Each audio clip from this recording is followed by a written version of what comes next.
दोस्तों, एक बार फिर से आप सभी का शारदेय सर क्लासेस की ओर से हार्दिक स्वागत और अभिनंदन है।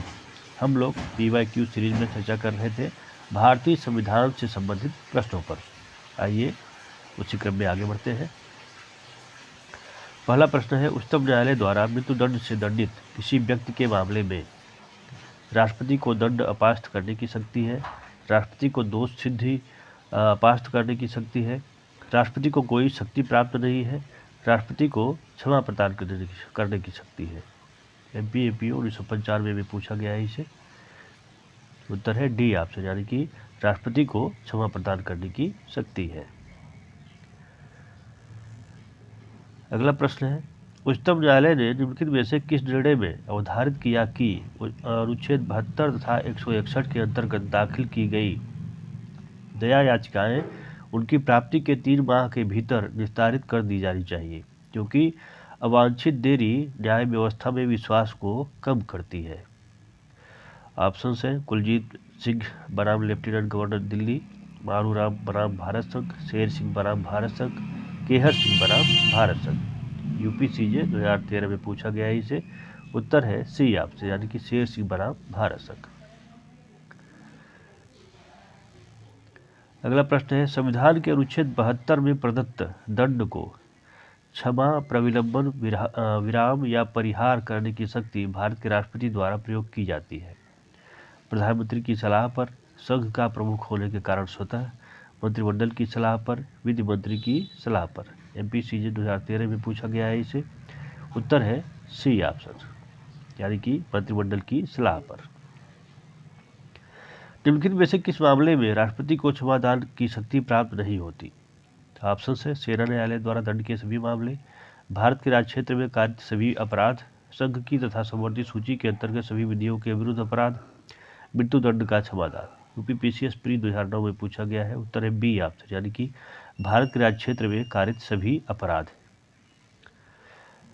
अगला प्रश्न है, कथन है भारत का राष्ट्रपति किसी व्यक्ति के दंड को क्षमा, प्रविलंबन, विराम या परिहार करने की अथवा दंडादेश के निलंबन, परिहार या लघुकरण करने की शक्ति रखता है। कारण है राष्ट्रपति न केवल कार्यपालक शक्तियाँ अपितु विधायी एवं न्यायिक शक्तियाँ भी रखता है। ये ऑप्शंस दिए गए हैं। बिहार PCSJ प्री परीक्षा 2009 में पूछा गया है। उत्तर है बी आपसे, यानी कि ए और आर दोनों सही है, किंतु आर ए का सही स्पष्टीकरण नहीं है। अगला प्रश्न है, अनुच्छेद 72 के अंतर्गत भारत का राष्ट्रपति क्षमा प्रदान करने की शक्ति प्रयोग कर सकता है। 1. उन सभी मामलों में जिनमें दंड या दंडादेश ऐसे विषय संबंधी किसी विधि के विरुद्ध अपराध के लिए है जिस विषय तक संघ की कार्यपालिका शक्ति का विस्तार है। 2 है उन सभी मामलों में जिनमें दंडादेश सेना न्यायालय द्वारा दिया गया है। 3 है उन सभी मामलों में जिनमें दंडादेश मृत्यु दंडादेश है।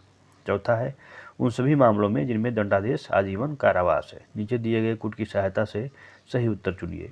1 और 2 सही है, 2 और 3 सही है, 3 और 4 सही है, 1, 2 और 3 सही है। UP लोअर प्री 2004 में पूछा गया है इसे। उत्तर है डी ऑप्शन, यानी कि 1, 2 और 3 सही है। भारत के संविधान का कौन सा अनुच्छेद प्रत्येक राज्य की बाह्य आक्रमण और आंतरिक अशांति से सुरक्षा एवं संवैधानिक प्रावधानों के अनुरूप सरकार का चलना सुनिश्चित करने का भारतीय संघ पर कर्तव्य आरोपित करता है?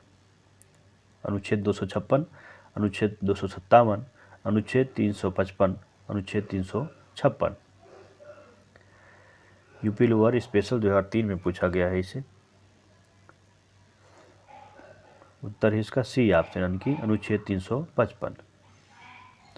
संविधान के निम्नलिखित अनुच्छेदों में से किस अनुच्छेद के अंतर्गत भारत के राष्ट्रपति को आपातकाल उद्घोषणा की अवधि में मूल अधिकारों के प्रवर्तन को निलंबित करने का अधिकार है? अनुच्छेद 356, अनुच्छेद 360, अनुच्छेद 358 और अनुच्छेद 359। UPPCS स्पेशल 2004 में पूछा गया है। उत्तर है डी ऑप्शन, यानी कि अनुच्छेद 359। भारत के उपराष्ट्रपति का चुनाव निम्न के द्वारा किया जाता है। ऑप्शन हैं संसद के दोनों सदनों के सदस्यों द्वारा, राज्यसभा के सदस्यों द्वारा, मंत्रिमंडल के सदस्यों द्वारा या संसद के दोनों सदनों के सदस्य तथा राज्यों के विधानमंडलों के निर्वाचित सदस्यों द्वारा। MPAPO 1993 में पूछा गया है। यूपी पीसीएस 2000 में भी पूछा गया है। झारखंड पीसीएस जे प्री परीक्षा 2012 में भी पूछा गया है। उत्तर है ए ऑप्शन, यानी कि संसद के दोनों सदनों के सदस्यों द्वारा। यह कहना सही है कि ए ऑप्शन है, राज्यसभा के सभापति का चुनाव राज्यसभा के सदस्यों द्वारा किया जाता है, उसे राष्ट्रपति द्वारा नामांकित किया जाता है, उसका चुनाव लोकसभा के सदस्यों द्वारा किया जाता है, यह कि भारत का उपराष्ट्रपति राज्यसभा का पदेन सभापति होता है। MPAPO 1993 में पूछा गया है। उत्तर है डी, यानी कि यह कि भारत का उपराष्ट्रपति राज्यसभा का पदेन सभापति होता है। उपराष्ट्रपति के पुनर्निर्वाचन के संबंध में संविधान पूर्णतया मौन है। संविधान इसे प्रतिबंधित करता है। संविधान केवल एक बार पुनर्निर्वाचन विहित करता है। संविधान अधिकतम 2 बार के लिए पुनर्निर्वाचन विहित करता है। MPAPO 1997 में पूछा गया है इसे। उत्तर है ए ऑप्शन, यानी कि संविधान पूर्णतया मौन है। भारत का उपराष्ट्रपति अपना त्यागपत्र किसे देगा? राष्ट्रपति को, प्रधानमंत्री को, लोकसभा अध्यक्ष को या मुख्य न्यायाधीश को? यूपी पीसीएस 1993 में पूछा गया है। उत्तर है ए ऑप्शन, यानी कि राष्ट्रपति को। निम्नलिखित में से कौन सा राज्यपाल के कार्यकाल के संबंध में लागू नहीं होता?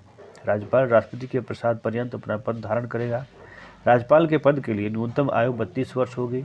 स्वयं हस्तलिखित हस्ताक्षरित त्यागपत्र राष्ट्रपति को देकर राज्यपाल त्यागपत्र दे सकता है। राज्यपाल का कार्यकाल 5 वर्ष का होगा। UPCJ 2013 में पूछा गया है। उत्तर है बी ऑप्शन, यानी कि राज्यपाल के पद के लिए न्यूनतम आयु 32 वर्ष होगी। यह जो है राज्यपाल के कार्यकाल के संबंध में लागू नहीं होता। उपराष्ट्रपति को अपने पद से हटाया जा सकता है। ऑप्शन है राज्यसभा के तत्कालीन समस्त सदस्यों के बहुमत से पारित संकल्प द्वारा, संसद के दोनों सदनों के तत्कालीन समस्त सदस्यों के बहुमत से पारित संकल्प द्वारा, समस्त राज्य विधायिकाओं द्वारा पारित संकल्प द्वारा, ऐसे संकल्प द्वारा जिसे राज्यसभा के तत्कालीन समस्त सदस्यों के बहुमत ने पारित किया है और जिससे लोकसभा सहमत है।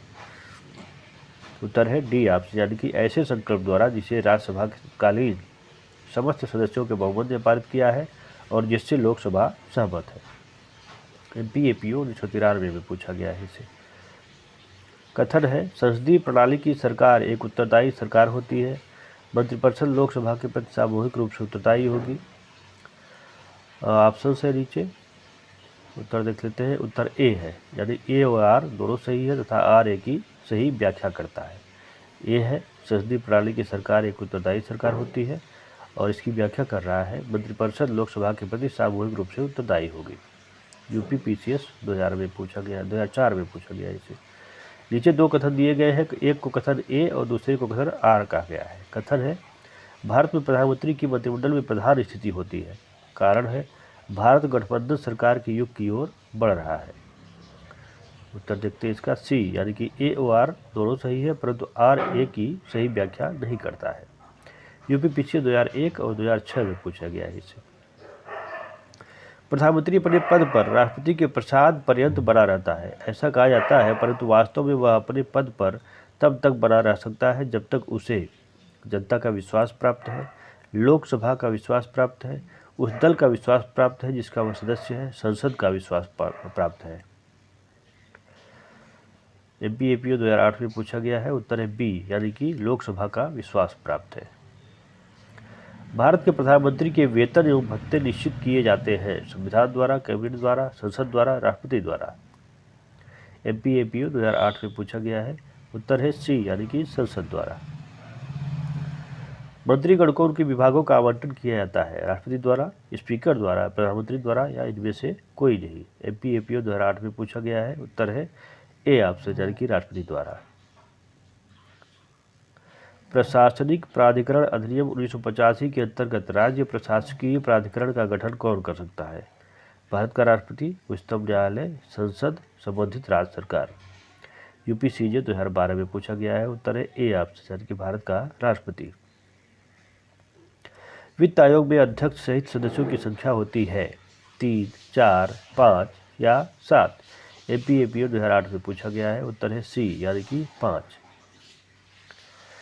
भारत के संविधान में संसदीय प्रणाली की सरकार की आधारशिला है। अनुच्छेद 74(1) में, अनुच्छेद 75(1) में, अनुच्छेद 74(2) में, अनुच्छेद 74(3) में।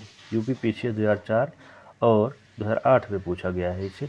उत्तर है ए ऑप्शन, यानी कि अनुच्छेद 74(1) में। ये थे भारतीय संविधान से संबंधित कुछ प्रश्न। आगे फिर से कुछ नए प्रश्नों के साथ उपस्थित होंगे। जय हिंद।